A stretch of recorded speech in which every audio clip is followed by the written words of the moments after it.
Assalamu alaikum wa rahmatullahi wa barakatuhu. How are you all, class 8? I hope you all have revised elements, mixtures and compounds as much as we had covered in the previous lectures. In the last lecture I had started with the separation of solid mixtures, in which I had told you about hand picking, winnowing, sieving, magnetic separation, sublimation, solvent extraction, and also completed the exercise on page number 31. I hope you have completed exercise B. Once again, let's revise what we had done in the last lecture. I had taken up winnowing. That is, winnowing was the method of separating heavier and lighter components of a mixture by wind, and this you must have seen your mothers doing at home also while separating the while cleaning the rice or pulses at home. Then next was hand picking, and both winnowing and hand picking are used by your mothers. Not winnowing, basically that was hand picking which I had told. For winnowing, it is the method by which we generally clean the husk from the grains. Generally at homes it is used to separate the husk from wheat and rice. Then sieving, it is the method of separating the components of a mixture with the help of different sieve, which are of different sizes. The most commonly used sieve is the one which we are using for straining the tea, and the one we are using for sieving the flour to separate the bran from it. Then magnetic separation is used to separate the magnetic component of any substance. That is, if a mixture is containing both the magnetic and non-magnetic substances, then to separate the magnetic component we generally use a magnet, which is in the form of a magnet itself or in the form of magnetic separator, which is present in the form of rollers. Then sublimation is the process during which a solid directly changes into its gaseous state on heating, and I told you about the diagram and the activity which you can see again. Turn your pages and see on page number 30. That is, we used a tripod stand along with a Bunsen burner with a china dish and a funnel inverted on it, which contains a cotton plug on it, in order to prevent the vapors which are coming out by heating a mixture of common salt and ammonium chloride. And we can see that the sublimable substance which has converted into vapors on cooling, it is on the narrow end of the funnel. It starts depositing in the form of solid ammonium chloride, and what is left behind in the china dish is just common salt. Then solvent extraction method, that is, we are using a solvent in order to separate a mixture of two substances which are soluble and both insoluble in that particular solvent. For example, we have taken water and sand in sand and salt in water, and then we have separated it. That is, we have we have filtered the salt, and what is left behind in the dish is, or in the tube, whichever apparatus we are doing the solvent extraction, what is left behind is the liquid itself. We heat the liquid, all the water from the salt solution evaporates, and what is left behind is the residue in the form of salt. This is what is solvent extraction method. Then I had started the separation of solid liquid mixtures, in which I have told you about the sedimentation and decantation. You can see the diagram again on page number 32. I had told the technique in which we have separated the mixture of sand and water. You can see in the beaker B what we can obtain is in the form of two layers. That is, one is a clear water supernatant, another is a sediment, right? So you can see this, and again you can decant this, and on decantation we obtain the pure liquid over here, and what we obtain we can in the next, or what is left behind in the beaker above is just sand. So both water and sand can be separated by sedimentation and decantation. I had started with chlorine also, and I will show you what is being done in this. That is, generally in order to make a particular water solution clear, we use some alum in order to separate it. That is a process in which chemical substance like alum is added to a mixture of solid and liquid, which help the fine solid particles settle down faster. So this you can see with the help of the demonstration that I am showing to you. Now you can see that alum and impure water are kept. Impure water is the water which is containing impurities in the form of sand or clay particles, and alum is kept. Then we add alum to this. What do we see? After some time you will observe. Then you can compare it to the water which was already kept in there, which was containing a very little amount of impurity. You can see that the impurities have settled down at the beaker and the water has become quite clear. Similarly, in all the beakers you can see which contain alum, that all the impurities have settled. Now the next method is filtration. What is filtration?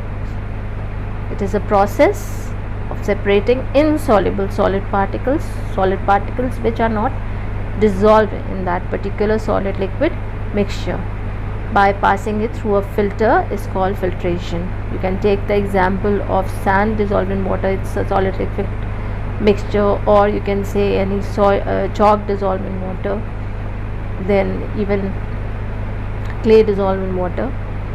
This is all solid liquid mixture in which the solid particles are insoluble. What is a filter paper? It is a white colored paper and it is present in various sizes, containing very fine pores, and this is put into a funnel, and through this funnel water, this particular mixture is allowed to fall down. The liquid is poured with the help of a glass rod. I will demonstrate it to you, but before that let me explain what can we use apart from filter paper. It can be charcoal, in what we are using in the form of water. In the water purifiers we use charcoal, or even a layer of sand can be used as filters for the process of filtration. So the clear liquid component of a mixture that passes through the filter paper is called as a filtrate, and the insoluble solid particles that remain on the filter is called the residue, right? So you can see in this diagram, that is, the mixture is being poured with the help of a glass rod.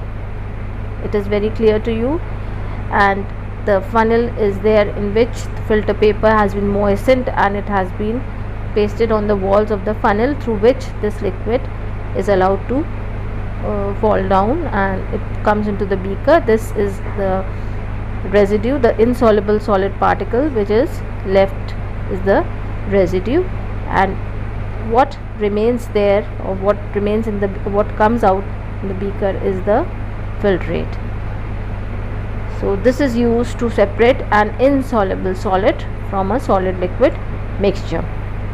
So the process of filtration can be used to separate clay and water, chalk and water, sawdust and water. Now I will show this to you. You can see the filter paper is being folded and how it is being put in the funnel. Then what is used is an insoluble solution which is containing an insoluble solid, that is muddy water. What is left in the cone of the funnel, you can see, is the residue, that is mud, and clear water comes out in the beaker. This is filtration. And the next method is centrifugation. What is this method? It is used to separate a solid from a homogeneous mixture of solid and liquid.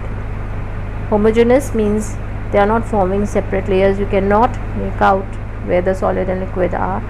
It's a homogeneous mixture, that is a uniform composition is there, and it gives the appearance of one particular mixture. It doesn't have two different things. Solids and liquids are not visible, and it is done in a special apparatus which is called as the centrifuge machine. Now this method of separating finely suspended particles in a liquid by rotating the mixture at a very high speed in a centrifuge machine, this is called as centrifugation. Now what do you mean by suspended particles? The particles are not settled or not dissolved, but they keep on floating in the whole volume of the liquid. This is suspended particles. Now this mixture is placed in the centrifuge tube, and these tubes are kept in the centrifuge machine and rotated at a very high speed. Now this is used in dairies. Cream is separated from milk by this method, and milk is rotated at a very high speed in the centrifuge machine. And because cream is lighter than milk, it floats on the top of the milk and it can be separated out, and what can be left out is the skimmed milk, that is milk from which cream has been removed.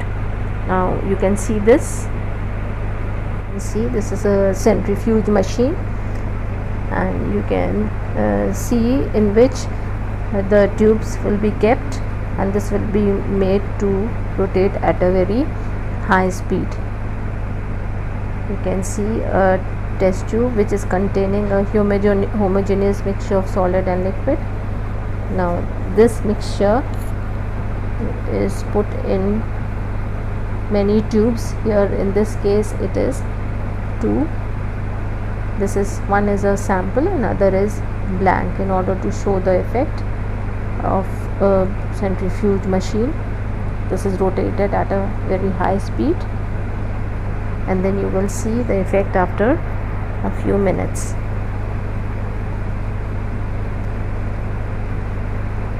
Immediately if you hear the test tube falling or anything like that, you can immediately switch it off and take out the tube. Now you will see the effect. You can see the next method is evaporation.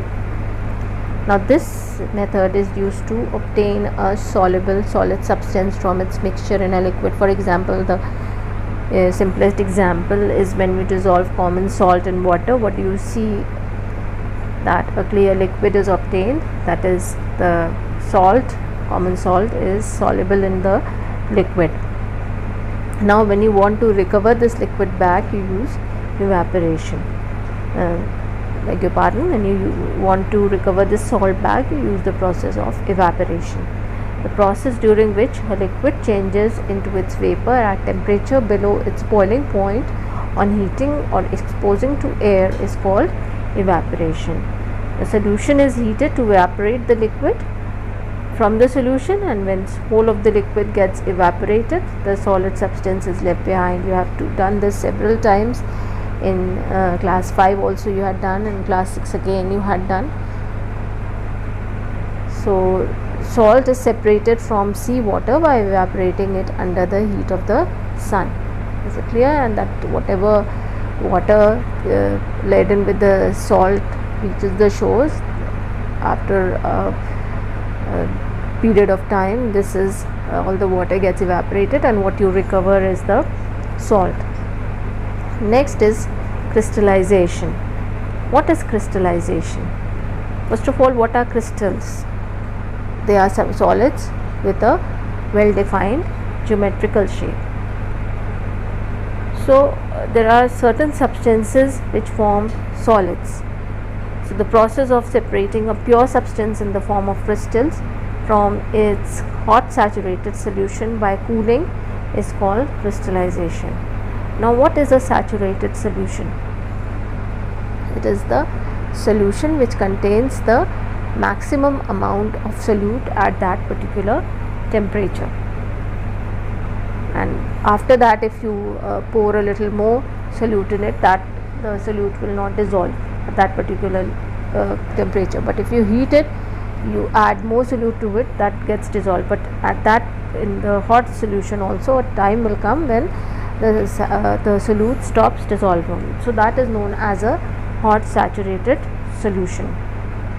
Now it is used to separate the components of a mixture containing one crystalline and other non-crystalline solid. Crystalline substances have a well-defined geometrical arrangement of the molecules, I have told you. Well, and this is done as follows. Now I will show this to you. You can see this. See how to prepare copper sulfate crystals. You can see that impure copper sulfate is taken and it is dissolved in water. And we use a glass rod to stir the solution. You can see the blue solution. Now this is a colored salt, so we can see it in the form of a blue solution, and then this is filtered to remove the insoluble impurities. Then by the filter, by using a glass rod, we keep on stirring it and then filter as we had done in the process of filtration. Insoluble impurities are separated, and then it is heated to prepare hot and concentrated solution, and the glass rod is taken for crystallization point. You can see crystallization taking place on the glass rod. Then this solution is left undisturbed for few hours and crystals are formed, and the liquid contains impurities which is called mother liquor. Now pure copper sulfate is taken on the filter paper. Crystallization is done. This was for formation of copper sulfate crystals. We can even do this for separating the crystals of sugar. You must have seen your mothers preparing the sugar syrup at home. They heat it and they keep on pouring more and more sugar, and the sugar keeps on dissolving, and then the sugar can be recovered back when the amount of sugar, when the saturated solution is formed, that is no more solute can dissolve at a particular temperature. You stop heating the mixture and then let it cool. You will see that the crystals of sugar have been formed. So this is how the crystals of common salt can also be obtained from the impure sample by the process of crystallization. Now today I have taken up the process of centrifugation, evaporation, filtration and crystallization, right? And I hope you have understood filtration, that is the process of separating insoluble solid particles from a solid liquid mixture by passing it through filter, is called filtration, and this is generally used to separate an insoluble solid, and then again centrifugation is used to separate a solid from a homogeneous mixture of solid and liquid by using a centrifuge machine. Evaporation is used when we have a soluble solid in a liquid, and similarly crystallization it is used for the process of separating a pure substance in the form of crystal form from its hot saturated solution by cooling is called crystallization. Now revise all these techniques and draw the diagrams of all the techniques which I have covered till now in your copies. Allah Hafiz. Assalamu alaikum wa rahmatullahi wa barakatuh.